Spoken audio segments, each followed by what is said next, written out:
Okay, punta tayo kay Press. Andun na yung order natin na chain and sprocket set. Palitan na natin. So, gastos na naman pero kailangan eh. Kasi hindi natin i-maintain maigi. Yung kadena. Tapos tinicturean ko yung sprocket. Sabi ko kay Press JC kung pwede bang ano lang muna chain.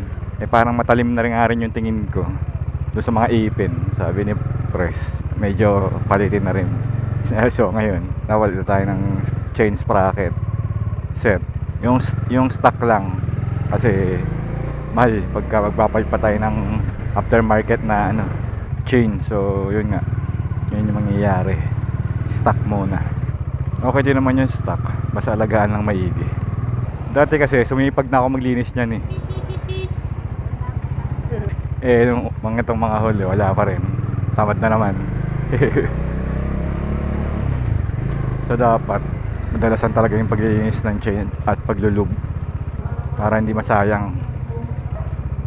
So samahan nyo lang ako.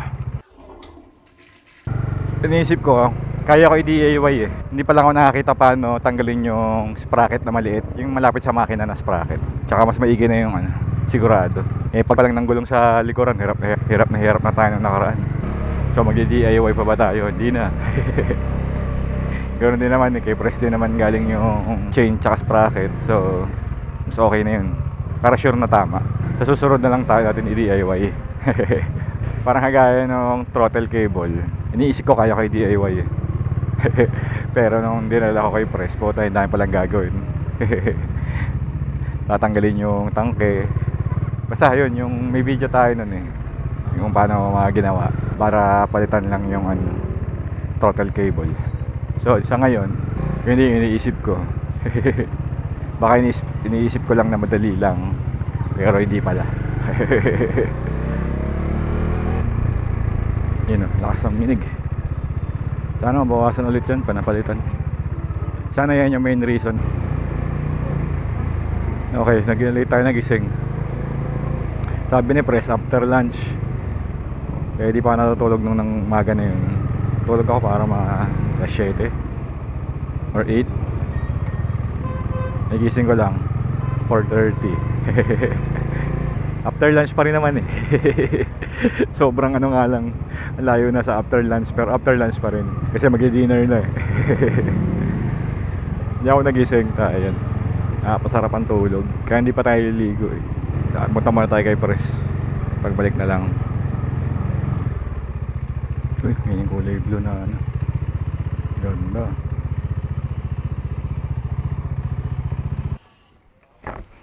Ganda rito. Ups.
Pap, salamat.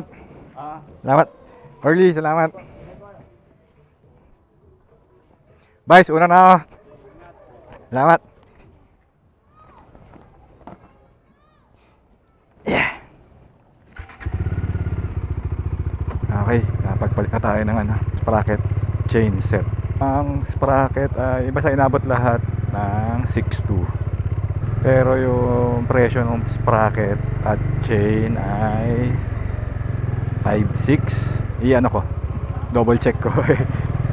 Tingnan ko lang sa chat namin ni Pres. At least kampante na ako sa kadena. Kailangan natin mag-alaga. Kaya sabi ni Pres, yung isang dun, isang nagpapalit sa kanya ng chain, inalagaan lang yung stock, umabot ng 40 kilometers. Eh tayo nagpapalit tayo kada 20. Tamad kasi tamad kasi mag maintain ng chain. Yung chain natin na isa, LID yun, 3,000 mahigit yun. Sayang. Nung may point na masipag na tayo mag-maintain yan, maglinis. Kaso tinamad ulit So basta wag lang tatama rin. Ayun, so okay na tayo ulit. Check natin pag nag-expressway tayo yung kung meron pa yung parang maingay. Pero so far yung nakalaking tulong nga yung chain sa vibration. Wala akong suot na gloves, so alam ko kagad pagka may vibrate. So okay na siya. Uy, ang lamig ng hangin dito bigla. Mamaya na konti. Napadaan lang tayo sa aircon. Malamig nga yung hangin. Parang uulan na. Wag muna. Traffic na talaga itong oras Puro bus pa. Nakatakot, lalaki. Lapit na konti na lang Nakikita ko na yung pure gold.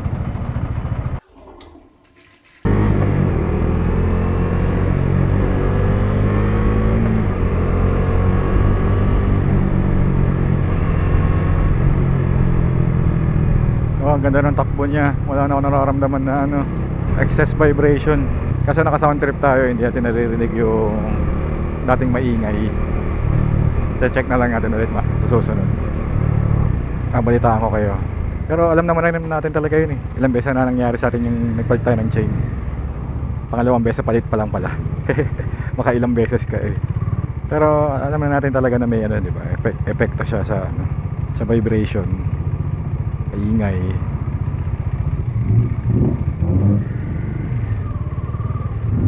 May bumobomba na kotse.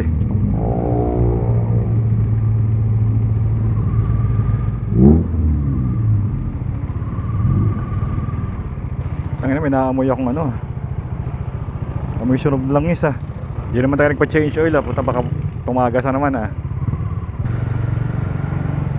Lumulan na.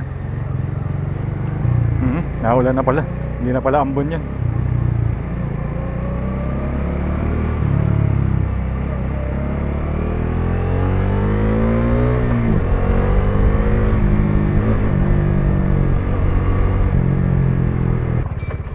Ayun, so naulan na.